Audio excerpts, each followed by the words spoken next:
Imagine a disease so terrifying, you could go to bed healthy and be dead by morning. A sickness so relentless, it wiped out entire families in a matter of days, leaving homes silent and villages abandoned. This isn't the plot of a horror movie. This was the grim reality of the 14th century, a time when a shadow fell across the known world, changing it forever. It all began as a whisper in the east, a strange sickness reported from the distant lands of Asia. It traveled silently, a stowaway with merchants and armies making their way along the sprawling network of the Silk Road. The true culprit was microscopic, the bacterium Yersinia pestis *. Its vehicle was the humble flea, and the flea's vehicle was the common black rat, an unnoticed passenger on countless trading ships crisscrossing the seas. In October of 1347, this silent invader announced its arrival in Europe with shocking brutality. A fleet of 12 Genoese trading ships, returning from the Black Sea port of Caffa, sailed into the harbor of Messina, Sicily. The townspeople who gathered at the docks to greet them were met with a horror show. Most of the sailors aboard were already dead or dying, their bodies covered in oozing black boils, racked with fever. The Sicilian authorities, in a panic, ordered the death ships out of the harbor, but it was too late. The plague was already on their shores. They called it the Great Mortality, or the Great Pestilence. Today, we know it as the Black Death. Within a terrifyingly short span of just 5 years, this single pandemic would redraw the demographic map of an entire continent. It is estimated that it killed between 30% and 60% of Europe, as population a staggering figure that could be as high as 50 million people. To put that in perspective, imagine half the people in your country disappearing in the span of a few years. It was an apocalyptic event on a scale that is almost impossible for us to comprehend today. So, what was this disease that caused such devastation? The primary form was the bubonic plague. Its symptoms were the stuff of nightmares. It began with a sudden raging fever, chills, and extreme weakness. Then came the vomiting, often of blood, and the telltale sign of the plague, the grotesque swelling of the lymph nodes, particularly in the groin, armpits, and neck. These swellings, called buboes, could grow to the size of an apple, turning a dark, purplish black as the tissue died. It's from these black, painful swellings that the Black Death got its haunting name. For most, death was swift and agonizing, often coming within 2 to 7 days of the first symptoms. As the plague swept through Europe, the very fabric of society began to unravel.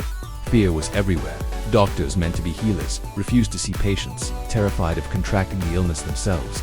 Priests, who were supposed to provide last rites and spiritual comfort, denied the dying, leaving them to face their end alone. In the most heart-wrenching accounts, even family bonds dissolved. Parents, crazed with fear, abandoned their sick children. People walked on opposite sides of the street to avoid each other. The dead were left in their homes until specialized collectors, often criminals offered pardons, came with carts, their cries of "Bring out your dead" echoing through the empty streets.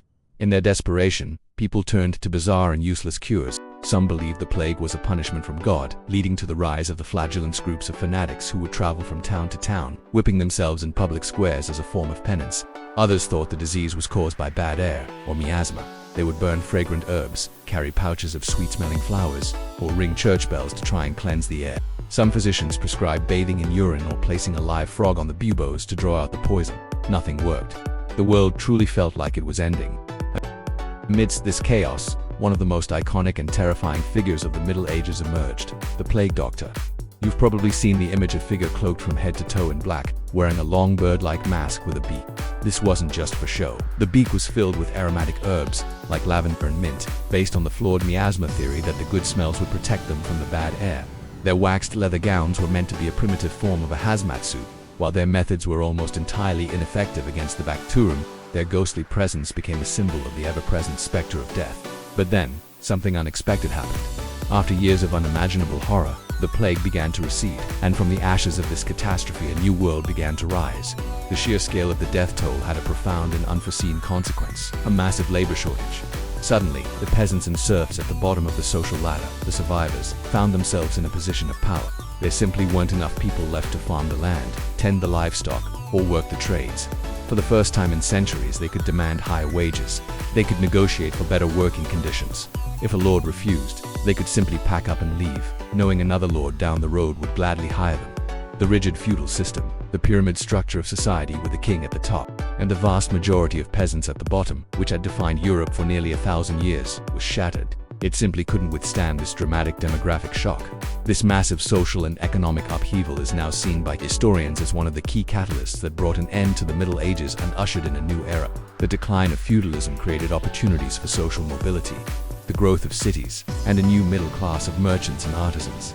This newfound economic freedom and questioning of old structures helped lay the groundwork for the explosion of art, science, and culture that we now call the Renaissance. Looking back, the Black Death was not just a plague that took lives. It was a historical turning point that fundamentally reshaped the very structure of Western civilization. It stands as a terrifying reminder of our vulnerability to the invisible world of pathogens, but also as a powerful testament to our incredible capacity to endure, adapt, and rebuild even in the face of the greatest of tragedies. It shows us that sometimes the darkest chapters in our history can unexpectedly pave the way for a brighter dawn. Thanks for watching. If you found this journey into the past interesting, please hit that like button and subscribe for more deep dives into the events that shaped our world. See you next time.